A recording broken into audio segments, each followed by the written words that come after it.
vuestra cárcel uno de vuestros hermanos, y vosotros id y llevad el alimento para el hambre de vuestra casa. Pero traeréis a vuestro hermano menor y serán verificadas vuestras palabras y no moriréis. Y ellos lo hicieron así. Y decían el uno al otro: verdaderamente hemos pecado contra nuestro hermano, pues vimos la angustia de su alma cuando nos rogaba y no lo escuchamos. Por eso ha venido sobre nosotros esta angustia. Entonces Rubén les respondió diciendo: ¿no os hablé yo y dije, no pequéis contra el joven y no escuchasteis? He aquí también se nos demanda su sangre. Pero ellos no sabían que los entendía José, porque había intérprete entre ellos. Y se apartó José de ellos y lloró. Después volvió a ellos y les habló, y tomó de entre ellos a Simeón y lo aprisionó a vista de ellos. Después mandó José que llenaran sus sacos de trigo y devolviesen el dinero de cada uno de ellos, y poniéndolo en su saco, y les diesen comida para el camino, y así se hizo con ellos. Y ellos pusieron su trigo sobre sus asnos y se fueron de allí. Pero habiendo uno de ellos su saco para dar de comer a su asno en el mesón, vio su dinero que estaba en la boca de su costal. Y dijo a sus hermanos: mi dinero se me ha devuelto, y helo aquí en mi saco. Entonces se les sobresaltó el corazón, y espantados dijeron el uno al otro: ¿qué es esto que nos ha hecho Dios? Y venidos a Jacob su padre en tierra de Canaán, le contaron todo lo que había acontecido, diciendo: aquel varón, el Señor de la tierra, nos habló ásperamente y nos trató como espías de la tierra. Y nosotros le dijimos: somos hombres honrados, nunca fuimos espías. Somos 12 hermanos, hijos de nuestro padre, uno no parece, y el menor está hoy con nuestro padre en tierra de Canaán. Entonces aquel varón, el Señor de la tierra, nos dijo: en esto conoceré que sois hombres honrados. Dejad conmigo uno de vuestros hermanos y tomad para el hambre de vuestras casas y andad. Y traedme a vuestro hermano el menor, para que yo sepa que no sois espías, sino hombres honrados. Así os daré a vuestro hermano y negociaréis en la tierra. Y aconteció que vaciando ellos sus sacos, he aquí que en el saco de cada uno estaba el atado de su dinero, y viendo ellos y su padre los atados de su dinero, tuvieron temor. Entonces su padre Jacob les dijo: me habéis privado de mis hijos, y José no parece, ni Simeón tampoco, y a Benjamín le llevaréis contra mí. Son todas estas cosas. Y Rubén habló a su padre diciendo: harás morir a mis 2 hijos si no te lo devuelvo. Entrégalo en mi mano, que yo lo devolveré a ti. Y él dijo: no descenderá mi hijo con vosotros, pues su hermano ha muerto y él solo ha quedado. Y si le aconteciere algún desastre en el camino por donde vais, haréis descender mis canas con dolor al Señor. Vamos a orar. Padre, gracias te damos por la oportunidad de meditar en la Escritura, Señor. Te rogamos que nos ayudes. A los hermanos oyentes, concédeles que puedan estar atentos y con una actitud reverente a tu palabra, Señor.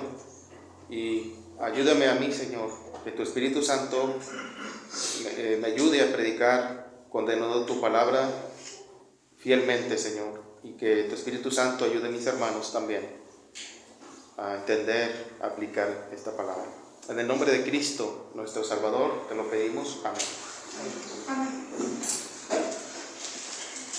Bien, hermanos, yo creo que una de las cosas que podemos notar en Génesis, especialmente en esta sección, en el libro de Génesis, es cómo Dios, nuestro Dios soberano, poderoso, ha ordenado todas las cosas que vemos aquí en el libro hasta la fecha, y lo hará siempre. Él tiene el control sobre todas las cosas, sobre todas las criaturas, sobre toda su creación, desde las cosas más grandes hasta las más pequeñas. Y es bueno recordar, hermanos, que la historia de la Biblia habla de un creador. Nos dice que Él ha creado un pueblo para la gloria de su nombre, y ha puesto al hombre hecho a su semejanza como portador de su imagen y le ha puesto como mayordomo sobre la tierra que él ha creado para su beneficio. Pero sabemos, hermanos, en Génesis 3 que un enemigo entró y ha persuadido al género humano a que en vez de que lleven la imagen de Dios, que lleven su propia imagen. Y de esa manera se conviertan en enemigos de Dios.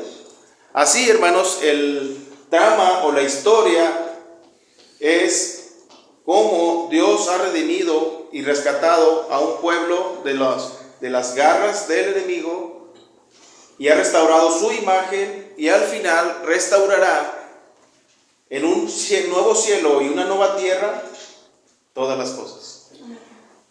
Tratando de dar un contexto general al texto que acabo de leer. Tenemos una promesa muy conocida por todos en Génesis 3:15, donde Dios ha prometido que la simiente de la mujer herirá en la cabeza a la simiente de la serpiente. Y bueno, hermanos, eso el Señor ya lo ha cumplido en Cristo. Ahora, de lo universal, si usted recuerda, Génesis lo dividimos en dos partes. Génesis del 1 al 11 y del 12 al 50, se va a lo particular, a el cumplimiento de la promesa que acabamos de leer en Génesis 3:15. Ahora la enfoca a un solo hombre o a una sola familia, que es Abraham, en el capítulo 12, donde le promete que hará de él una nación grande, es decir, la nación de Israel. Lo bendecirá y lo engrandecerá, y en él serán benditas todas las familias de la tierra.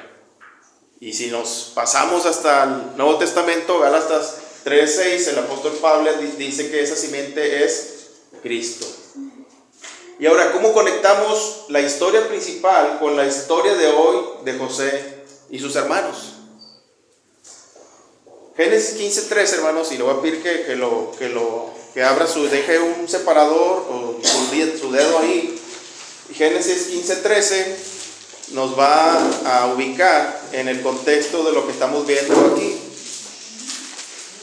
Y es importante que veamos, hermanos, que ese Dios soberano que ha creado todas las cosas tiene absolutamente todo bajo control, porque Él escribe la historia.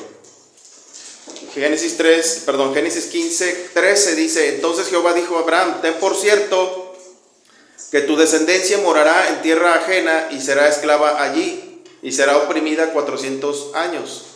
Entonces, esto que estamos leyendo aquí ahorita, hermanos, tiene que ver con la historia de Abraham, de Isaac, de Jacob. Y esa tierra ajena es Egipto, y el texto describe cómo llegarían a cumplirse esas cosas. Es decir, ellos serían esclavos, serían oprimidos por 400 años. Eso todavía no pasa. Está en ese proceso. Por un lado, nos serviría mucho resumir el propósito de la narrativa de José y sus hermanos. El conflicto entre José y sus hermanos llevó a Israel a Egipto, lo que a su vez prepara el camino para la mayor parte de la historia de José y sus hermanos, o para la historia de Israel, de la nación de Israel. Esto es una preparación que hace Dios para el rescate que hace de su pueblo en Egipto, en Éxodo. Y por otro lado, hermanos, en Génesis 17:6, aquí rápidamente puede buscarlo usted, hay otra promesa que tiene que ver con la historia de la redención. Dice en Génesis 17:6, dice así: y te multiplicaré en gran manera, y haré naciones de ti, y reyes saldrán de ti. ¿Verdad? Sabemos nosotros que hay dos libros que hablan de eso, Reyes 1 y 2.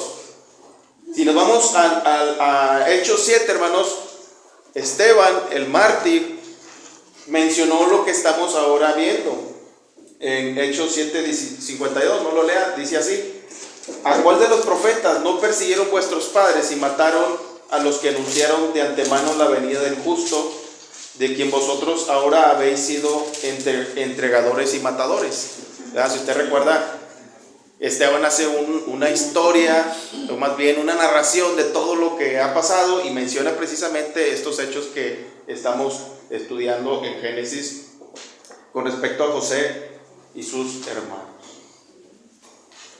Y en Lucas 24:44, cuando el Señor habla con los discípulos, les dijo estas palabras, y les dijo: estas son las palabras que os hablé estando aún con vosotros, que era necesario que se cumpliese todo lo que está escrito de mí en la ley de Moisés, en los profetas y en los salmos. ¿Sí? Lo que trato de hacer, hermanos, es que podamos ver toda la historia de la redención y ubiquemos este pasaje de Génesis 42 en esa historia y veamos este pasaje en ese contexto. Y les recuerdo un versículo que para mí todos debemos aprender de memoria, Romanos 15:4, porque las cosas que se escribieron antes para nuestra enseñanza se escribieron, a fin de que por la paciencia y la consolación de las Escrituras tengamos esperanza. Hermanos, una de las cosas que vemos en Génesis es cómo Dios ha utilizado muchos medios para hacer su voluntad. Y uno de esos medios ha sido la hambruna o el hambre. Eso lo vimos en Génesis 12, cuando Abraham desciende a Egipto. Vemos lo mismo con Isaac, cuando él desciende también por causa del hambre. Y ahora lo vemos aquí por causa de ese tiempo de hambruna, también en el tiempo de José y sus hermanos. Y Dios hace eso, hermanos, para atraer a su pueblo. Quizá ahorita no lo estamos experimentando nosotros, ¿verdad? Porque venimos de diciembre, cuando normalmente la mayoría de nosotros, por gracia de Dios, comemos un poquito de más y algunos traemos unos kilitos de más, ¿no? Pero Dios hace eso, hermanos. En esta mañana, hermanos, la idea del mensaje es la siguiente: porque Cristo es el único pan de vida, tú debes acudir a Él si quieres vivir. Porque Cristo es el único pan de vida, tú debes acudir a Él si quieres vivir. Si usted leyó con atención el relato, se dará cuenta que el Señor de la tierra era José, el que había sido vendido, el que había sido o habían intentado asesinarlo. Ahora Dios lo lleva a primero desde una humillación hasta una exaltación como Señor de todo Egipto. Y como decimos nosotros, ¿no?, en nuestro lenguaje cotidiano, él tenía el sartén por el mango. Entonces, en esta mañana, ¿qué caracteriza? Y esas son tres cosas que quiero compartir esta mañana. ¿Qué caracteriza a quien acude a Cristo para poder vivir? ¿Qué caracteriza a quien acude a Cristo para poder vivir? Son tres cosas. La primera es: su necesidad le hace buscar a Cristo. Su necesidad le hace buscar a Cristo. Y ahí en el texto, hermanos, dice que Jacob vio, en el versículo 1, dice: viendo Jacob que en Egipto había alimentos, dijo a sus hijos: ¿por qué os estáis mirando? Y dijo: aquí yo he oído que hay víveres en Egipto, descended allá y comprad de allí para vosotros, para que podamos vivir y no muramos. Dice el texto que descendieron los hermanos de José, pero Jacob no quiso que enviaran a Benjamín, hermano de José. Ya él había tenido una experiencia amarga con José. Ahora recordemos esto, hermanos. Nosotros sabemos toda la información, pero Jacob no sabe que su hijo está vivo. Sus hermanos no saben que su hijo está vivo. José no sabe si su padre está vivo. No sabe si su hermano está vivo. Entonces, a veces vemos el texto y vemos: esto se está repitiendo, pues para nosotros, pero tiene que aparecer ahí cuando los hijos de Jacob, los hermanos de José, le explican a su padre todo lo que había pasado en su estancia en Egipto. En este capítulo vemos el cumplimiento de los sueños de José. ¿Se acuerdan que José había tenido unos sueños y en esos sueños veía cómo se inclinaban hacia él? ¿O era un sueño que implicaba eso? En Génesis 37, 5 al 11. Entonces, ¿cómo sabemos? Pues esto resultó en el traslado de su familia a Egipto. José, el que había sido vendido, ahora era el Señor de toda la tierra, hermanos. Dios, sin alterar en lo absoluto la voluntad de sus criaturas, hace lo que su consejo eterno ha decretado para hacer cumplir su plan redentor. Dios tenía un propósito con esto, hermanos: poner a prueba la fe de todos, tanto de José como de sus hermanos, y en el caso de sus hermanos, para ver si estarían dispuestos a creer y a confiar en Dios cuando parecía que estaban a punto de morir de hambre, además de enseñarles a buscar otra tierra mejor. Si usted recuerda, hermanos, en Hebreos 11:16, cuando el autor de Hebreos habla acerca de los héroes de la fe, dice que estos anhelaban una tierra mejor, es decir, una tierra celestial. Y ellos están ahora en un lugar mejor que nosotros. Hermanos, recordemos que Jacob y sus hijos ignoran que José está en Egipto y que nosotros somos espectadores de esto. Ahora tenemos aquí en este versículo 1 a un Jacob más maduro que toma la iniciativa ante la pasividad y el desaliento de los jóvenes. Como que los jóvenes estaban ahí todos tristes, todos desanimados. Los que antes habían sido atrevidos, que habían querido asesinar a su hermano, ahora en tiempos de extrema necesidad están estáticos y sin saber qué hacer. Pero este era el tiempo de actuar. Había llegado la hora en que los hijos de Jacob serían confrontados por su pecado. Como en algunos textos de la Biblia dice, vuestro pecado los alcanzará. Los eventos los llevarán a eso. Jacob sabía que la única esperanza era ir a Egipto y le dice a sus hijos que vayan a Egipto. Era tiempo de buscar el pan para sobrevivir y no había, hermanos, otro lugar para encontrar alimentos sino en el lugar donde estaba José. Y con esto, hermanos, Dios se encargaría de reunir a la familia, pero ellos no lo sabían. Hermanos, entre nosotros ahora, ¿cuántas separaciones ha habido en nuestras familias? ¿Qué acaso Dios no tiene poder para unir familias separadas? Por supuesto. Observe las palabras de Jacob. Viendo Jacob que había alimentos, dice ahí los verbos, ¿verdad? Viendo Jacob que había alimentos, versículo 1, y luego también les dice, aquí yo he oído que hay víveres en Egipto, descended allá. Hermanos, nosotros, la iglesia, debemos dar a conocer el pan de vida para los hambrientos. Nosotros conocemos las Escrituras, podemos predicar el Evangelio, podemos hacer discípulos, podemos dar consuelo por medio de la palabra. Y dice ahí al final del versículo 2, y comprad de allí para nosotros, para que podamos vivir y no muramos. En esta hambruna estaba de por medio la vida misma. No era un asunto opcional, sino era un asunto urgente. Ellos no estaban en condiciones de ser negligentes o indiferentes, tenían que actuar. No estaban en condiciones de negociar el precio del alimento, hermanos. Los que formamos parte de la iglesia de Cristo necesitamos esforzarnos y aún, hermanos, pasar fatigas y trabajos para hacer llegar el pan divino a los que no conocen a Cristo, quien es fuente de la vida eterna. Amén. No podemos quedarnos estáticos, sino deberíamos de servir con humildad y ánimo, porque a Cristo el Señor servimos. Hermanos, no debemos cansarnos de hacer el bien, como decía Pablo en Gálatas 6. José hizo el bien en sus circunstancias y finalmente las cosas para él ahora han cambiado y ahora él sería el instrumento de salvación de su propia familia.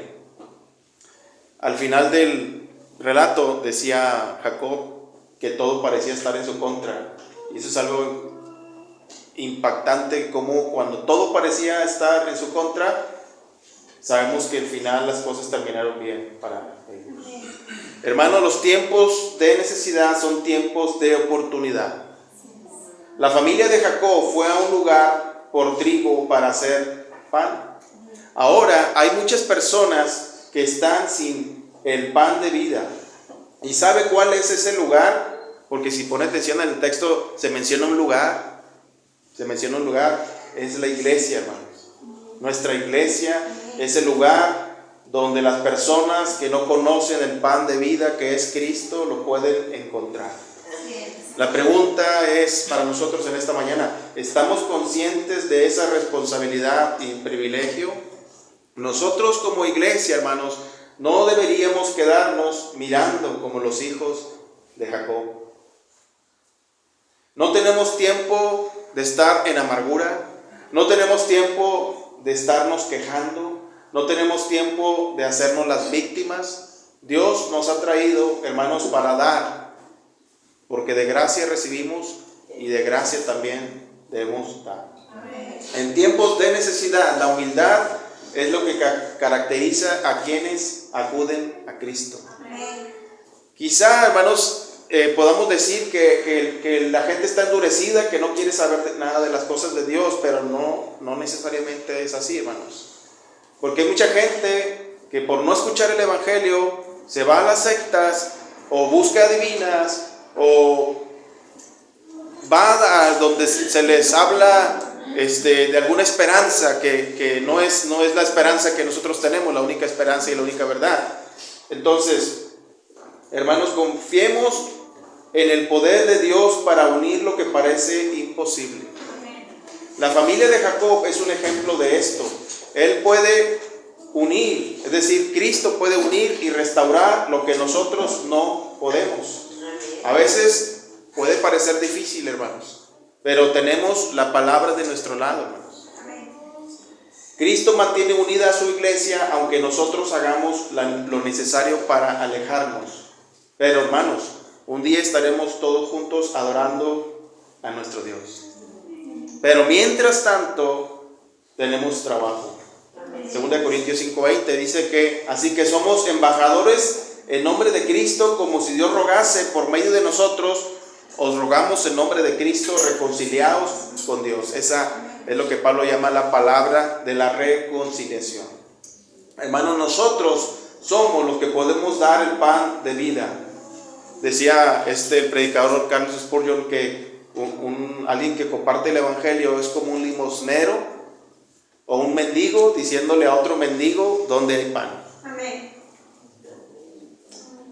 En el Antiguo Testamento, hermanos, en 2 de Reyes 7:9, hay un relato de unos leprosos que descubren una ciudad abandonada por los sirios o asirios y encuentran comida y empiezan a comer ellos y se olvidan del pueblo.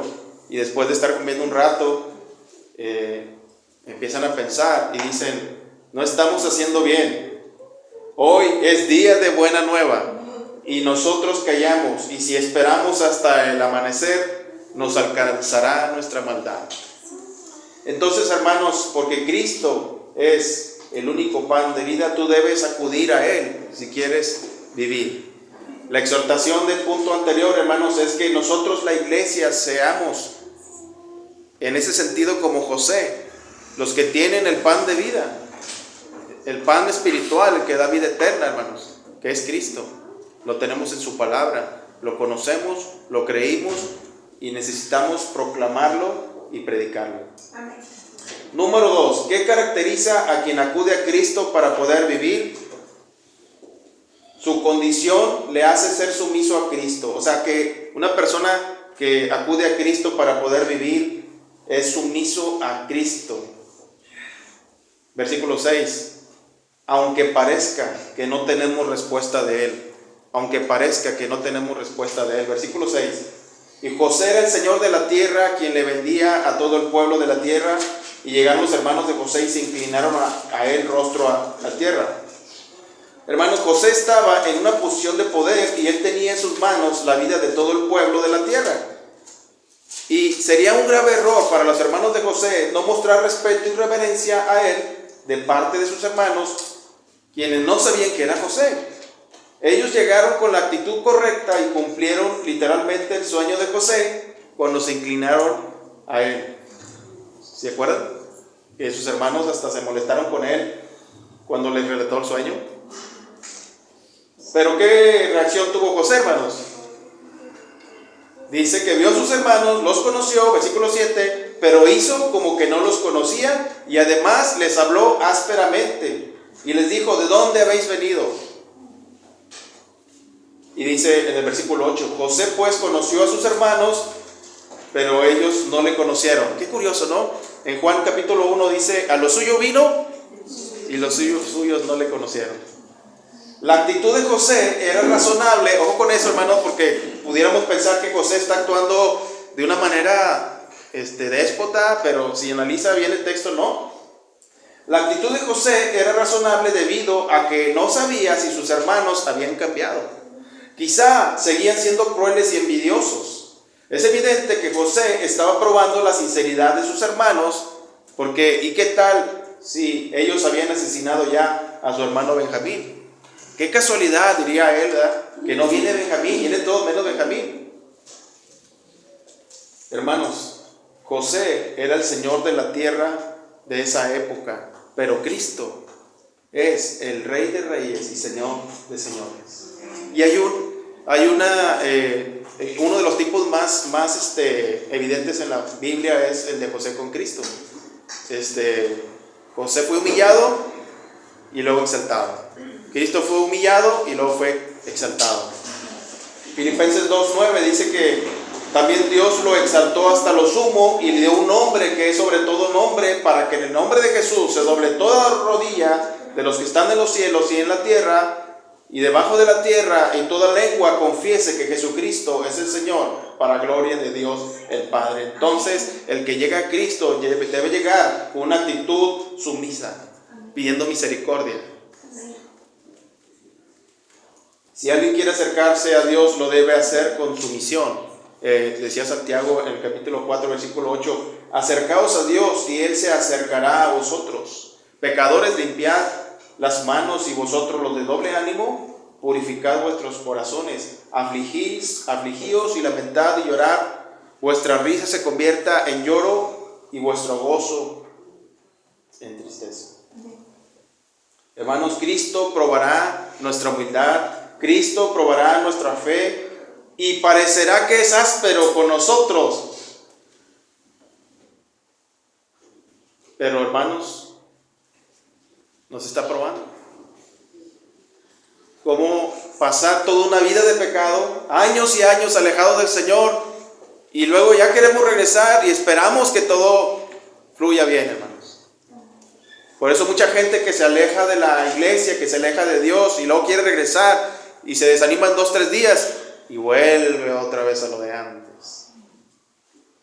Y en ese sentido, hermanos, podemos recordar un texto en el Nuevo Testamento de la mujer cananea que clamaba para interceder por su hija que estaba endemoniada, y le decía: Señor, hijo de David, ten misericordia de mí, mi hija es gravemente atormentada por un demonio. Dice el texto que Jesús no le respondió palabra. Se quedó callado. Pero acercándose sus discípulos le rogaron: despídela. Imagínense la escena: va Cristo caminando, va la mujer persiguiéndolo, le va diciendo: Jesús, hijo de David, ten misericordia de mí. Cristo sigue caminando, no le responde. Los discípulos se fastidian por el ruido de la mujer y luego le dicen: despídela, que da voces atrás de nosotros. Y él dice el Señor: no soy enviado sino a las ovejas perdidas de la casa de Israel. Wow, qué fuerte. Esa mujer no era judía. Era como si se lo estuviera diciendo: yo tengo prioridad de venir primeramente con los del pueblo judío. Pero ¿qué hizo ella, hermanos? Ella se postró ante Cristo y le dijo: Señor, socórreme. Y uno esperaría que Cristo le dijera: sí, dime, ¿en qué te puedo ayudar? No, Cristo le dijo: no está bien tomar el pan de los hijos y echarlo a los perrillos. Hermanos, eso era como para desanimar a cualquiera, ¿no? Y ella dijo: sí, Señor, pero aún los perrillos comen de las migajas que caen de la mesa de sus amos. Entonces, respondiendo Jesús, dijo: oh mujer, grande es tu fe, hágase contigo como quieres. Y su hija fue sanada desde aquella hora. Cristo es misericordioso, hermanos, pero Cristo tiene sus tiempos. Si usted recuerda también en Juan 11, cuando le avisan que había muerto Lázaro, y pues para que hiciera algo, ¿verdad? Y él se quedó todavía 2 días ahí en el lugar donde estaba. Regresó después, cuando Lázaro ya estaba en la tumba, y solamente dijo: esta muerte es para gloria de Dios. Hermanos, el pecado tiene consecuencias. Piensen los hermanos de José. Toda una vida de ser personas envidiosas, agresivas, con deseos homicidas, y querían como ser perdonados en un instante. Claro que el Señor lo puede hacer, hermanos, pero Él tiene sus tiempos también para eso. No debemos alejarnos de Dios porque eso tiene consecuencias. Si usted en esta mañana está con ese pensamiento, si usted quizá está aquí sentado, pero su corazón está aquí, usted está pensando en otras cosas, usted solamente vino por costumbre, o usted solamente viene y se sienta y medio dormita un rato, pero no quiere estar aquí, no quiere escuchar la palabra de Dios, ese es un síntoma de que se está alejando de Dios. Él no estará disponible cuando nosotros queramos. Él tiene sus tiempos y sus tiempos son perfectos. Quizá quiera trabajar con nosotros en algún asunto de nuestro carácter antes de hacernos conscientes de su perdón. Porque si recuerdan el texto que José primero los trató duramente, pero no aguantó el llanto. Él estaba tan conmovido y estaba de alguna forma fingiendo dureza. Pero y luego llegó un momento en que se apartó a llorar. Wow. Todos los días aprovechemos la gracia de Dios, hermanos, porque sus misericordias son nuevas cada mañana. A veces decimos eso en el contexto de que tengo vida, tengo salud, pero si son nuevas cada mañana, entonces busquemos esas misericordias y esas gracias, ¿no? Isaías 55:6 dice: buscad a Jehová mientras puede ser hallado, llamadle en tanto que está cercano. Eso aplica también para nosotros, hermanos. Nosotros, aunque quizá podamos decir: es que yo ya soy salvo, hermano, no me hable como si yo fuera un incrédulo. Hermano, necesita el evangelio todos los días, necesita la gracia de Cristo todos los días, necesita la palabra todos los días. Ahora, la manera de acercarse a Cristo es con sumisión. Y eso caracteriza a una persona que busca a Cristo, aunque Cristo pruebe nuestra sinceridad. Aunque Cristo pruebe nuestra sinceridad. Versículo 9. Entonces acordó José de los sueños que había tenido acerca de ellos y les dijo: espías sois. Los acusó de ser espías. Ellos lo negaron. Y ellos le dijeron, versículo 11, que eran hijos de un varón, que eran honrados, que ellos no eran espías. Pero José, versículo 12, le dice: para haberlo descubierto del país habéis venido. Y le empiezan a explicar, y esto es importante, hermanos. Aquí los hermanos de José le empiezan a dar a José información que él quería saber, como por ejemplo el estado de su papá. Le dice que son hijos de un varón en la tierra de Canaán, es decir, Jacob. Dice: he aquí el menor está hoy con nuestro padre y otro no parece. Ahí José se entera que efectivamente su papá está vivo y su hermano Benjamín está vivo. Y por otro lado, hermanos, si José soñó que 11 se inclinaban delante de él, entonces faltaba uno. Y de alguna manera ese le daba confianza en que Benjamín iba a regresar. Y luego del versículo 16, astutamente dice José: enviad a uno de vosotros y traiga a vuestro hermano, y vosotros quedad presos, y vuestras palabras serán probadas si hay verdad en vosotros, y si no, vive Faraón, que sois espías. Después de esto, hermanos, en el versículo 17 los puso presos por 3 días. Ahora piense, no sé si a usted le ha pasado, hermanos, pero cuando está solo, hay mucho tiempo para reflexionar, ¿no? Y ellos estuvieron 3 días ahí, no sé qué cosas platicaron, quizás echaban la culpa uno al otro. Yo te dije que no lo vendieras, yo te dije que no lo mataras, y que tú fuiste el más envidioso. Ellos tuvieron tiempo para reflexionar, hermano. Pero una esperanza se abre, versículo 18. Y al tercer día les dijo José: haced esto y vivid, yo temo a Dios. qué palabras tan confortantes, ¿no? Primero lo vieron muy duro, pero ahora quizá ellos no entendieron exactamente a qué se refería con esa palabra, pero era como si les estuviera diciendo, no les voy a hacer daño, si ustedes hacen lo correcto, si ustedes son sinceros.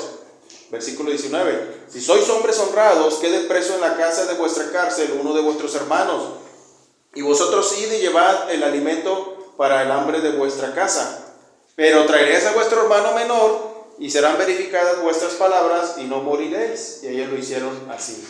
Recuerden que Benjamín era hermano al 100% de la misma madre que José. Al acordarse José del sueño, entiende que eso viene de Dios, pero prefiere ser precavido y astuto, y se dispone a probar la sinceridad de sus hermanos. Los acusa de espías, sus hermanos responden con temor y explican que su procedencia e inocencia acerca de estas acusaciones.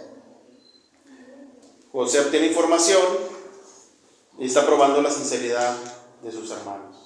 Hermanos, un ejemplo, al final José muestra ser con más compasión con sus hermanos, dejando que solo uno de ellos se quede en garantía de su exigencia de que traigan a su hermano Benjamín, y se queda Simeón.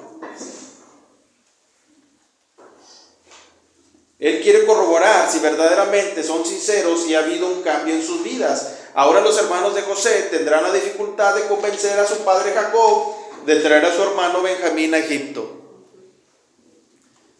Un ejemplo de una persona que no era digna de confianza después de su conversión fue Pablo. ¿Se acuerdan, hermanos, cuando se trataba de juntar con los discípulos? Hechos 9:26, pero todos le tenían miedo, no creyendo que fuera discípulo.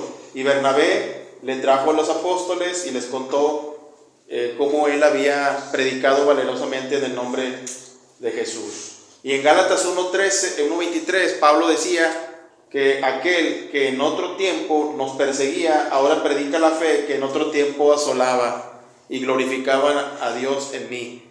Él decía que la gente pensaba eso de él. Hermanos, pero cuando Dios nos pone en una situación donde la gente desconfía de nosotros, es una oportunidad para glorificar a Dios con nuestro testimonio. José estaba conduciendo a sus hermanos al arrepentimiento. ¿Se acuerdan cuando el Señor Jesucristo le decía a la gente, ustedes no vienen a escuchar mis palabras, ustedes vienen porque les di de comer, cuando Él multiplicó los panes? Y bueno, la diferencia entre José y el Señor Jesucristo es que Cristo sabía todas las cosas. Él conocía los pensamientos y exhortaba, le decía, no vengan por la comida que perece, sino por la comida que a vida eterna permanece. Entonces, hermanos, Cristo nos prueba, Dios prueba nuestra sinceridad y busca forjar nuestro carácter para hacernos más sumisos a Cristo, aunque Cristo también prueba nuestro arrepentimiento. Versículo 21, y decían uno al otro, aquí es donde entra cómo Dios está obrando en el corazón de cada uno, hermanos, si se están arrepintiendo. Versículo 21, decían el uno al otro, verdaderamente hemos pecado contra nuestro hermano, pues vimos la angustia de su alma cuando nos rogaba y no le escuchamos, por eso ha venido sobre nosotros esta angustia. Entonces Rubén le respondió diciendo, no os hablé yo y dije, no pequéis contra el joven y no escuchasteis, aquí también se nos demanda su sangre. Obviamente, hermanos, ellos están hablando de esas cosas, está escuchando José, ellos piensan que no es José, que es un egipcio. Imagínense la escena, hermanos. Ahora los hermanos de José están experimentando el don del arrepentimiento acerca del mal que habían hecho y que habían cometido en contra de José. Ellos estaban hablando en hebreo sin sospechar que José les entendía. Se acordaban con pesar de la crueldad con que habían tratado a José. Hermanos, el tiempo no borra la culpa del pecado, la borra Cristo. Amén. Tampoco borra el registro de la conciencia. Pero en un sentido hay un beneficio en las aflicciones porque son un buen medio para despertar las conciencias de pecado. Hermanos, aparte, excusar a quienes no están sinceramente arrepentidos es hacerles más pecadores. Es decir, José les hubiera hecho un daño a ellos y los recibe sin reservas en el mismo momento.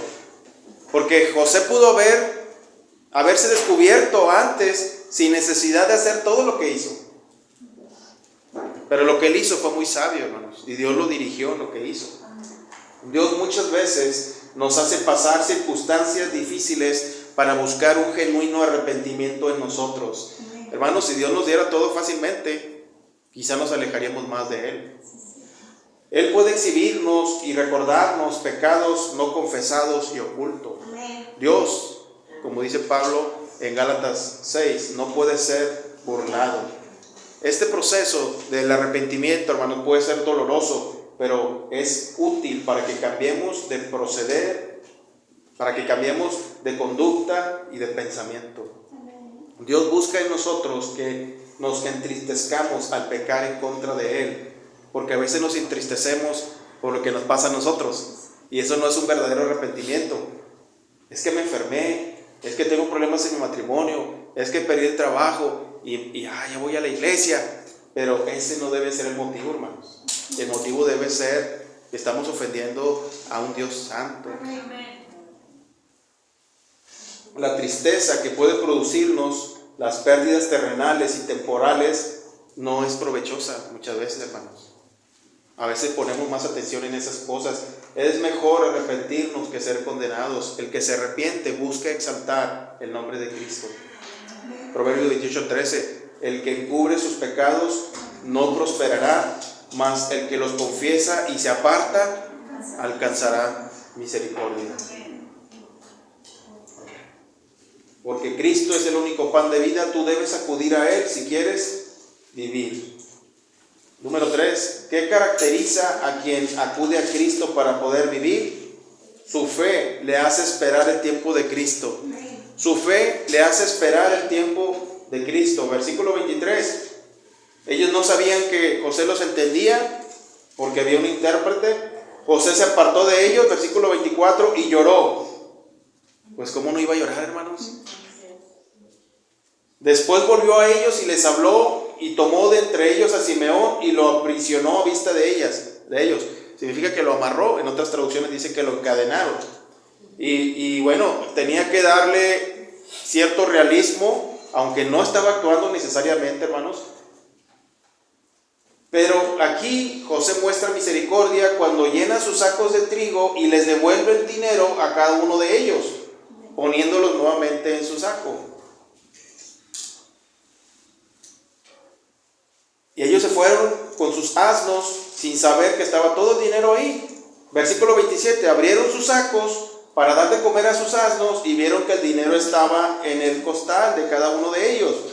Versículo 28, y dijo a sus hermanos, mi dinero se ha devuelto, helo aquí en mi saco. Entonces se les sobresaltó el corazón y espantados dijeron el uno al otro, ¿qué es esto que nos ha hecho Dios? Por lo menos ellos estaban conscientes que lo que estaba pasando estaba siendo totalmente dirigido por el Dios soberano. Versículo 29, y venidos a Jacob su padre en tierra de Canaán, le contaron todo lo que había acontecido. Todo lo que sigue, hermanos, después de este versículo, es la narración. Ellos están contando. Acuérdense que Jacob no sabe nada de lo que ha pasado, no sabe que el señor de la tierra de Egipto es José. Le cuenta todo eso y quiero que vean la reacción de Jacob. Versículo 36. Entonces su padre Jacob les dijo, me habéis privado de mis hijos. José no parece, ni Simeón tampoco, y a Benjamín le llevaréis contra mí. Son todas estas cosas. Dice el 39, y Rubén habló a su padre diciendo, harás morir a mis hijos si no te lo devuelvo. O sea, Rubén está diciendo, danos permiso de llevar a Benjamín y te dejo a mis dos hijos. ¿Cómo iba a aceptar Jacob esa propuesta, no, hermanos? Si ni que él fuera un asesino o un vengativo. Y dice el versículo 38, y él dijo, no descenderá mi hijo con vosotros, es decir, Benjamín, pues su hermano ha muerto, o sea, José, y él solo ha quedado, y si le aconteciera algún desastre en el camino por donde vais, haréis descender mis canas con dolor al Seol. Para José eran demasiadas emociones y sentimientos para quedar indiferente y no pudo contener las lágrimas y lloró en privado.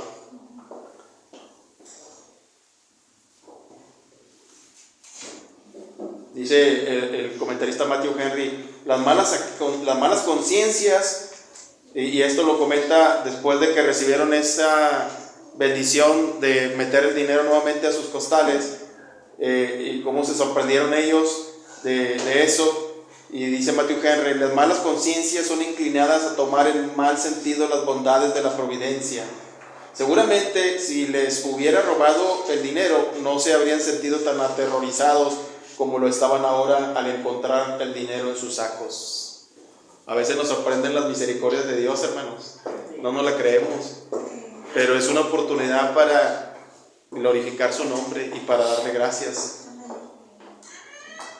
Al no esperar recibir de los egipcios ningún gesto amable, los hermanos de José concluyeron que esto tenía por objeto buscar acusarlos contra ellos, ya que José les había acusado de ser espías. Sus conciencias estaban ahora despiertas y sus pecados les alcanzaban, todo lo cual les provocaba una confusión en su mente. En la última parte del pasaje, hermanos, en el versículo 36, vemos a Jacob muy triste y pensando lo peor. Dice Jacob ahí, contra mí son todas estas cosas.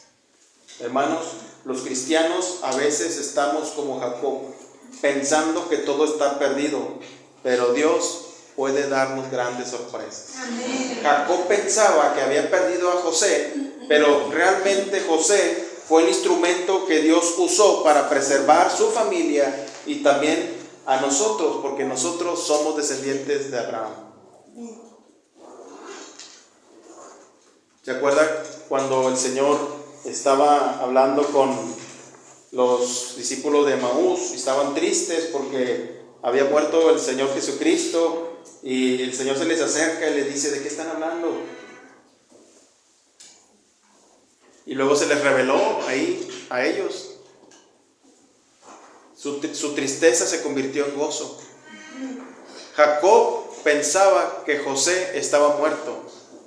Los apóstoles y los discípulos pensaban que Cristo estaba muerto, pero Cristo estaba vivo, hermanos. Y Cristo está vivo. Amén. Cuando estaban reunidos los apóstoles, llega el Señor Jesucristo, se pone en medio de ellos y le dice, pasa a vosotros.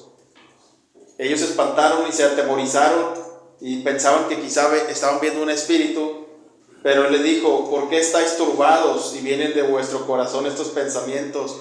Y les dice, mirad mis manos y mis pies, que yo mismo soy, palpad y ved, porque un espíritu no tiene carne ni huesos, como veis que yo tengo. Y diciendo esto, les mostró las manos y los pies, y como todavía ellos de gozo no lo creían, estaban maravillados, les dijo, ¿tenéis algo de comer? Entonces le dieron parte de un pez asado y un panal de miel, y lo tomó y comió delante de ellos. Hermanos, esa felicidad que sintió Jacob cuando se enteró que su hijo estaba muerto, no se compara con la felicidad que hoy nosotros sentimos al saber y entender que Jesucristo está vivo a la diestra del Padre, intercediendo eternamente por nosotros. El Salmo 30:11 dice, has cambiado mi lamento en baile, desataste mi cilicio y me ceñiste de alegría. Y aquí, hermanos, no acaba el relato en este capítulo 42, porque Jacob se negó a que sus hijos se llevaran a Benjamín, pero nosotros sí sabemos cómo terminó la historia de la redención en Cristo, hermanos. Antes, recordemos lo que dice el apóstol Pablo en Romanos 8:37, antes en todas estas cosas somos más que vencedores por medio de aquel que nos amó, por lo cual estoy seguro de que ni la muerte, ni la vida, ni ángeles, ni principados, ni potestades, ni lo presente, ni lo porvenir, ni lo alto, ni lo profundo, ni ninguna otra cosa creada nos podrá separar del amor de Dios que es en Cristo Jesús, Señor nuestro. Nuestro Cristo está vivo. Amén. En este relato se preservó la descendencia de Abraham, por medio de la cual iban a ser el Mesías, nuestro Salvador, nuestro Señor, el que pagó por nuestros pecados en la cruz, está vivo. Y hoy estamos aquí por Él, hermanos. Amén. Y hoy nosotros, la iglesia, debemos de ser esos Josés que tienen el sartén por el mango, es decir, que tienen el conocimiento del Evangelio para predicar a todos aquellos hambrientos que necesitan a Cristo. Amén. Vamos a orar.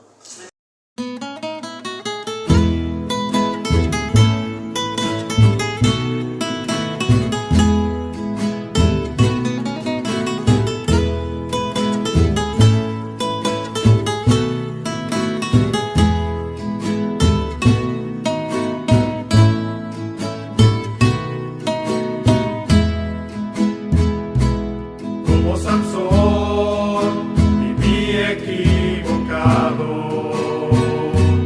sin saber que Dios de mí se apartó.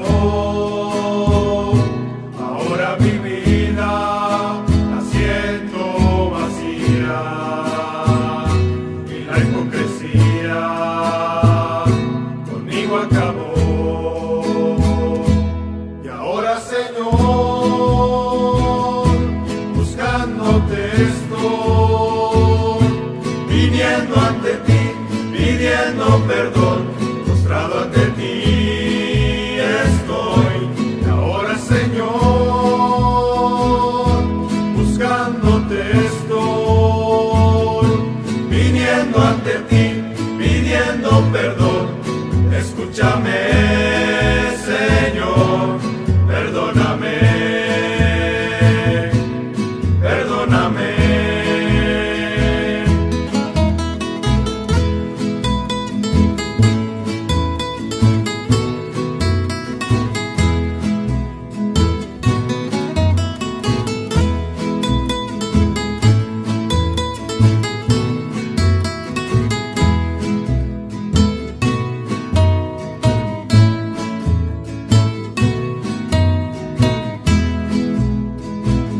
Ha cambiado mi vida, es muy distinta.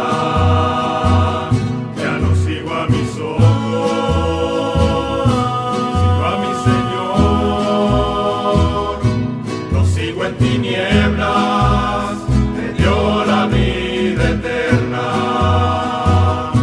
La gracia de Cristo a mí me alcanzó.